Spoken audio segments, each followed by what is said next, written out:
Hey, viewers, George here to talk about Game Developer Tycoon. I'm pointing back here because my laptop's back there. See? Well, you wouldn't have known that unless I said something, so it looks really weird.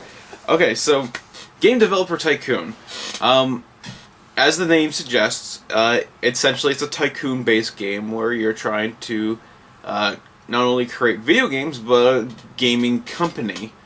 And that's the coolest thing ever. Like, the closest I've seen something like this was a social game on Facebook, and fuck social games. No one likes those. So when I saw this, I was like, I have to freaking grab it now. It's independent, and it's a tycoon game based around making video games, and I love my tycoon games. I especially like them when they're a little challenging. With this one is a bit challenging, which is really cool, and there's a lot of little neat things that makes it challenging throughout. Things like when you go to try to research genres, it's usually a little bit randomized which ones you'll start finding, which makes them a little bit different in each gameplay. Okay, so let's actually talk about a little more about the game. So, like I said, it is a tycoon-based game. What makes this game really cool is when you create games. Actually, no. What makes this game really cool is it goes through 30 plus years of the gaming history. So, when you start out, you have a choice of creating games for the PC and the Commodore 64, or sorry, the Glover 64 or something like that. Some silly little name. It's the Commodore 64. And as it goes on, like the NES will come out, the Sega Master System will come out, the Game Boy comes out, and it goes on through the history, and you'll see like news blips about like things that are happening. So like it'll be like, oh, there's an announcement of Nintendo and Sony, this company Sony working with Nintendo to create the first CD-based game, and they're calling it the PlayStation. And obviously, and then a little bit later, be like, out of nowhere, Nintendo and Sony cancel their partnerships. Is this the end for the PlayStation? No, of course not. But that's what makes it really cool, is you're experiencing that history as a company that's just starting out right at the beginning of the whole thing, creating games for the computer. But of course there are some things that it's missing, like you don't create things for the Atari, which is unfortunate. You don't start out creating arcade games, which those little things might have made it a little bit cooler. Like, you start creating like arcade games, and as it goes on, the Atari comes out, and then like computers has always been there. Little things like that would have made the game a little more interesting. But as you go on, you start out of a garage, and you can eventually get an office, and then it gets a little bit bigger and bigger, and it's really cool. Some other things that would have made this really cool is if they could somehow make it so it realizes that you're trying to create a series, or like a sequel to a game that you've already released, or re-releasing games or something like that, or making ports to other systems, and like how that might affect the gaming market. So like if you were to make a game that was on the computer and create a port for like the NES, and like how that affects the market a little bit, like where reviewers get their expectations and whatnot.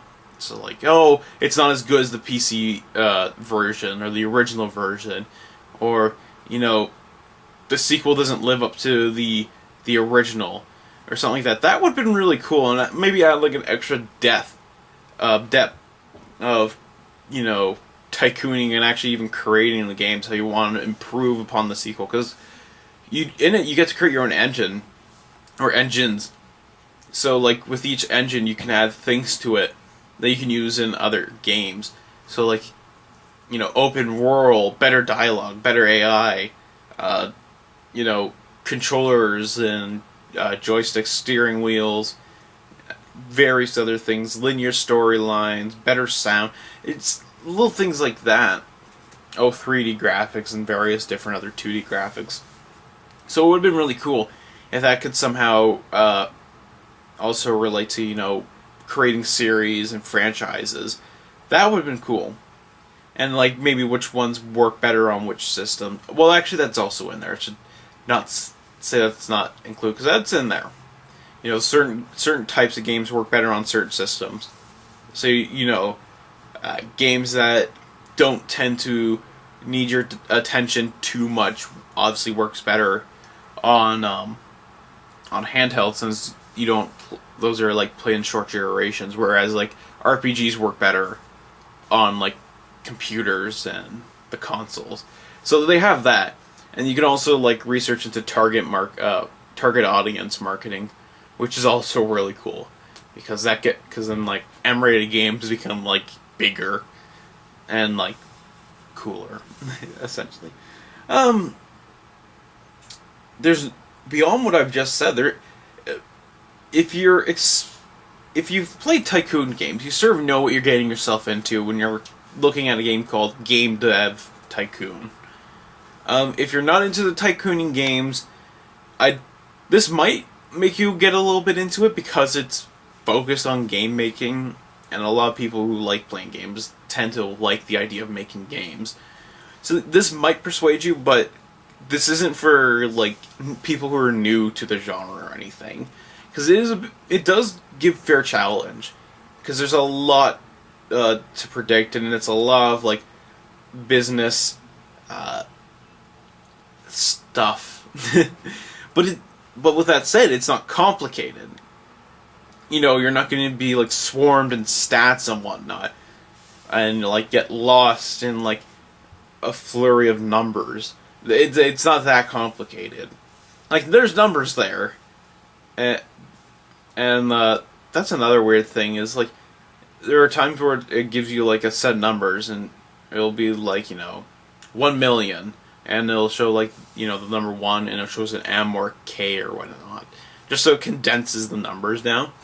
So like you get used to that, but then like it'll be like the bank, it'll be like so the bank is going to allow you to lend you some money, but in return at the end of the year you have to pay this much. But the amount that they show, it's in like the full dollar amount. It doesn't show like the short form, but everything else in the game does. So it's like it'll show you like a bunch of zeros and shit, and it's like, why can't you just give me the K's and M's so I can usually just like look at those instead of that? I don't know. It's a minor complaint, but it exists, so that's just my 2 cents. This game is independent. This game is only $8. It runs on PC, Macs, and Linux, and it's a very fun, enjoyable game. They have promise of expansions and like things for it. I would definitely check it out. I would highly actually recommend checking it out. There's a demo you can play on their site for free, so you can give it a try. It gives you the first 5 years to try. So you can see if it runs on your computer, because I know that. Luckily, that's not a problem for me at the moment. And 2, you can see if you even like it. So definitely look at it. It's worth trying. It's definitely worth buying. And with that said and done, until next time, keep on gaming, or keep on making games, or supporting independent game companies. Yeah.